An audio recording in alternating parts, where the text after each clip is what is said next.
Hello বন্ধুরা, আপনাদের সামনে আজকে নিয়ে এসেছি পাঁপড়ের বড়া।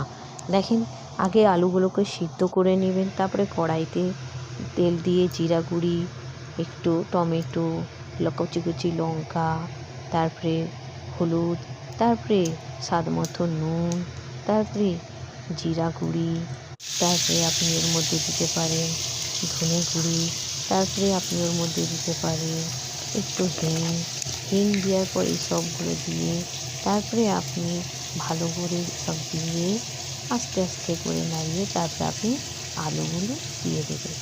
আলুগুলোকে দিয়ে দেবেন। আপনি আলুগুলো কড়াইয়ের মধ্যে সম্পূর্ণভাবে এইসব নানা রকমের এইসব দিয়ে তারপরে আপনি এর মধ্যে আলুগুলো দিয়ে দেবেন। আলুগুলো দেওয়ার পর দেখেন কী সুন্দর করে সব সুন্দর করে যেন মিশিয়ে যায়, এইভাবে মিশিয়ে যাবে। তারপরে পাঁপড়টাকে জল দিয়ে ভিজিয়ে দেবেন। ভিজিয়ে তারপরে আপনি পাঁপড়টাকে এইভাবে সুন্দর করে ভিজালেন। ভিজিয়ে পাঁপড়টাকে তারপরে মাঝখান থেকে এই দেখেন সুন্দর করে ভিজানো হচ্ছে। তারপরে আমি এটাকে উঠিয়ে নিলাম। তারপরে এইভাবে এটাকে মাঝখান থেকে কেটে দিলাম।